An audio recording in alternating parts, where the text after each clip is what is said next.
Can you motivate anyone in 7 minutes? Would the ability to influence your customers, your work colleagues, your partner, or even your children be valuable to you? Michael Pantalon wrote the book Instant Influence to do just that. He gives us a scientifically supported method that gets people to take action because they want to. In fact, it's even possible to use instant influence methodology on yourself. So spend the next few minutes with us exploring how you can be a master of influence. Finding the spark. Have you ever found yourself wondering why the people in your life won't change, despite the numerous logical reasons you've pointed out to them? As it turns out, that type of persuasion rarely, if ever, works. As Pantalon tells us, people change because of their own reasons. That's the secret sauce of instant influence. It helps people discover their own justification for doing something, even something they thought they didn't want to do. When someone genuinely doesn't want to change, change won't happen. But even the most reluctant of us has a tiny spark of desire to change hidden within. Helping us find that spark can literally transform our lives. How? People take action when they hear themselves say that they want to. Get someone to tell you why, and action to change is almost sure to follow. Pantalon uses this notion at the heart of his instant influence method, and he extends it with the following 4 assumptions. We are free to choose how we behave. Other people can threaten that freedom by attempting to impose control. We tend to act very negatively when our freedom is threatened, making us more resistant to the control being applied. And finally, our freedom can be restored by asserting self-determination and taking control ourselves. The key point is how we frame our attempt to influence. We need to take their frame of focus, not our own. Our influencing conversation must then contain statements such as, "This is your choice, not mine. It's completely your decision. You're free to do whatever you want. I can't make this choice for you. It's up to you." All of these give the power back to the influencee, brightens the spark, and gives ignition to change. Instant influence, step by step. Pantalon's instant influence method consists of 6 progressive steps leading to change. In challenging situations, we may need to move through each stage. In other cases, having created the spark, the influencee takes control and accelerates the process themselves. But let's move step by step. Step number 1, why might you change? The first challenge we must meet is how to put the influencee in a position where they're able to visualize themselves in the desired situation. In most cases, you'll have identified what you want to change and what the desired outcome should look like. It's not news to your family member who doesn't have a healthy diet that continuing down that path might lead to health problems. So you need to phrase questions in such a way as to challenge the influencee to see themselves in that scene. Instead of focusing on the negative behavior, Pantalon suggests we look for desirable behavior close to where we want to get. He suggests asking questions such as, "Why are you doing blank?" where the focus is close to the target. For example, "Why did you choose salad today?" for someone who wished to lose weight. Follow up with, "Why would you do more?" Pantalon suggests we could focus on the past and ask, why have you ever done the thing we're talking about? There are some questions, however, we need to avoid, especially as we've identified those which sounded like orders. Why don't you blank? Why haven't you blank? Why wouldn't you blank? Pantalon then suggests we use a technique psychologists and counselors call reflection. Reflection is the process of repeating back, or echoing, what the other person has just said, as if you're holding up a mirror to his words. We need to reflect back even the tiniest spark of motivation to help the other person see more clearly what it is he already wants. Having kindled that spark, we need to give it more oxygen. Step number 2, how ready are you to change? The next step starts with the deceivingly simple question. On a scale of 1 to 10, where 1 means not ready at all and 10 means totally ready, how ready are you to make the change happen? The goal of step 2 is to help you and the other person gauge their motivation. Pantalon suggests we don't attach too much importance to the numbers. A low number doesn't mean that they're not likely to take action, nor does a high number mean that they're likely to take action. What's important isn't the number, but the process of thinking about why they might want to do something.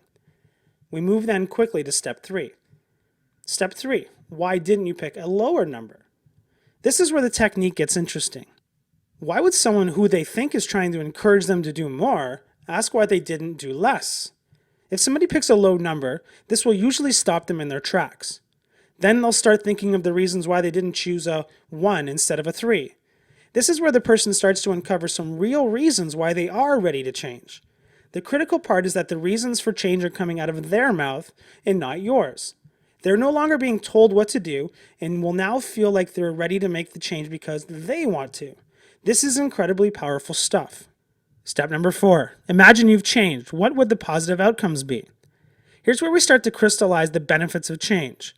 We can suggest that the change has already happened and encourage the person to visualize the change in detail. Ask them what would be different in their life.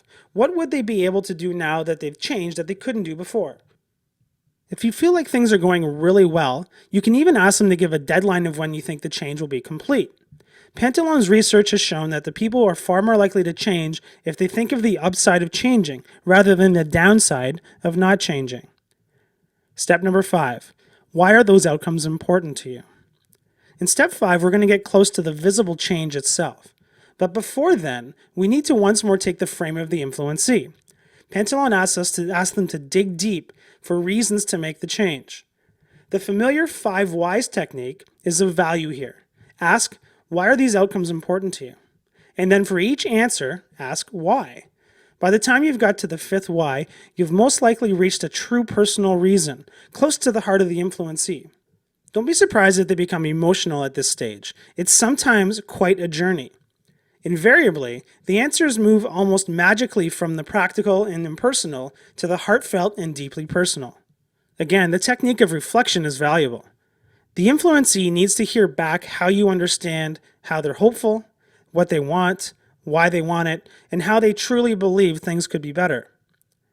Step number 6. What's the next step, if any? The final step no longer looks at the whys but turns to the hows. What's the next step, if any? Adding those 2 little words, if any, is another way to reinforce the other person's autonomy. It's still up to her to decide whether there'll be a next step. Now you're ready for one final action. Ask their permission to meet again after an appropriate time has elapsed, to review progress, and to recommit to the change. As stated, it's likely that all 6 steps may not be necessary. Taking a structured approach to encourage change can often be the trigger to the influencee to take control themselves. Influencing yourself. We spent a lot of time talking about influencing others, but you can also use the instant influence technique to influence yourself. Here's Pantalon's self-influence process. First, identify a change you'd like to make or an action you'd like to take. Formulate it in terms of behavior, not results.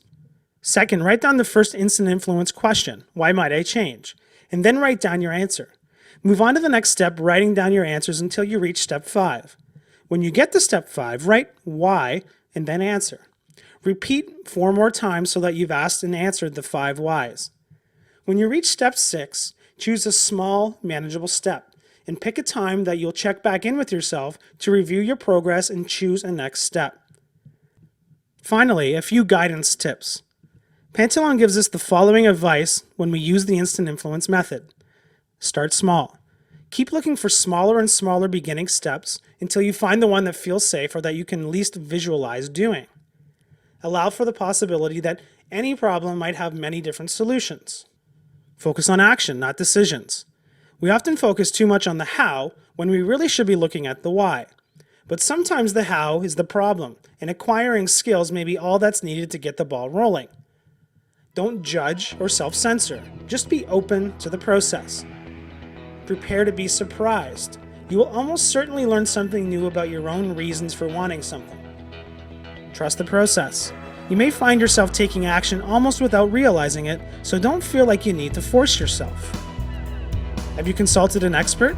Experts may be able to identify whether the problem is one of skill or will. Motivation is like a seed that sprouts and begins to grow while still underground. We may know it's there, but we don't always trust that one day it'll break through to the light. And finally, affirm the influencee's right to say no. Affirm their ownership of the decision. So there you have it. Everything you need in order to get started to become a master of influence using the method of instant influence by Michael Pantalon.